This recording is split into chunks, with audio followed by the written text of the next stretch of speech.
Years ago, in the early 2000s or so, podcasting started.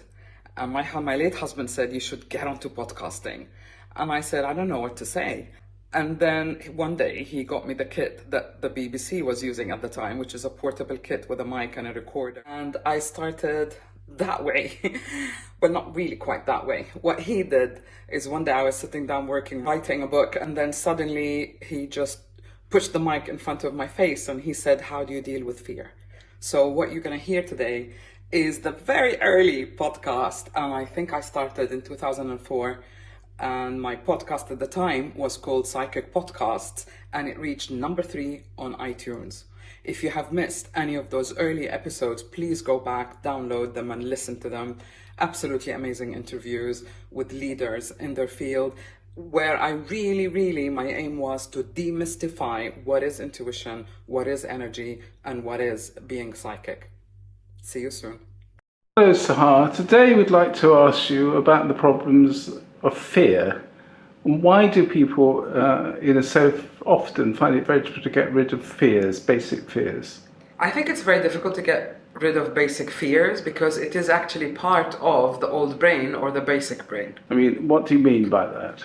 Well, there's a theory that we've got 3 brains, not just one brain. And the earliest development of mankind is our reptilian brain, which is the oldest brain, if you like. And the reason it's called that is because it was found in reptiles about 150 million years ago. And as the animals developed, the next brain to develop, it was the mammalian brain, or the cortex. And then what is known as the new brain, that's the neocortex, and it's actually also known as the human brain. So first, instinctive functions, if you will, fear, survival, food. Am I going to fight food? Am I going to be killed? So all of these fears are really wired into the brain from millions of years ago. You say fears, do you mean we inherit certain fears? I think they're programmed, apart from inheriting the fears in our culture and our family and our parents.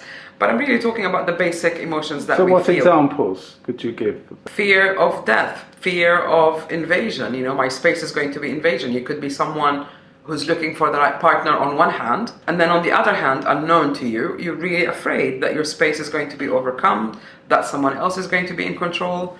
There's fear, are they going to leave me, are they going to crush me, and so on. We experience that on many different levels. So but the basic fear of snakes, rats?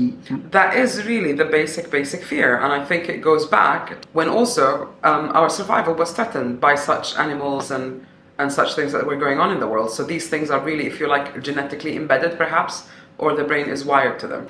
My point is about fears. We feel them, it's a basic function of the brain, but really you've got to get to the point where you're using your human brain, which is the only brain that is capable of reflecting, synthesizing, self-soothing or self-calming, which is really important, and then making decisions in a rational way, i.e. it is capable of reasoning.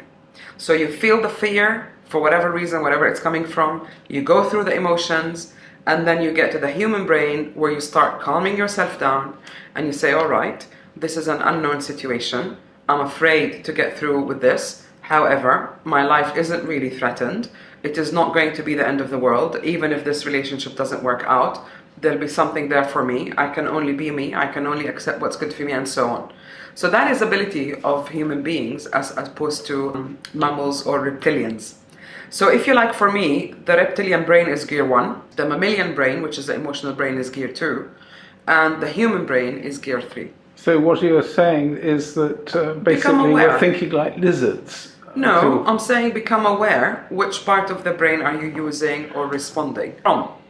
And then consciously raise your awareness level so that, yes, you understand that this is normal. Yes, you understand that you're emotional about it. And then the third stage is, okay, you self-calm, you reflect, you kind of decide what is it that you want, you reason. And then when the 3 brains, I mean, simply, they're not really just independent and hierarchical, all the brains work together. But just to make it simple, you know, look at it as gears, and then you'll understand why is it that I'm reacting this way.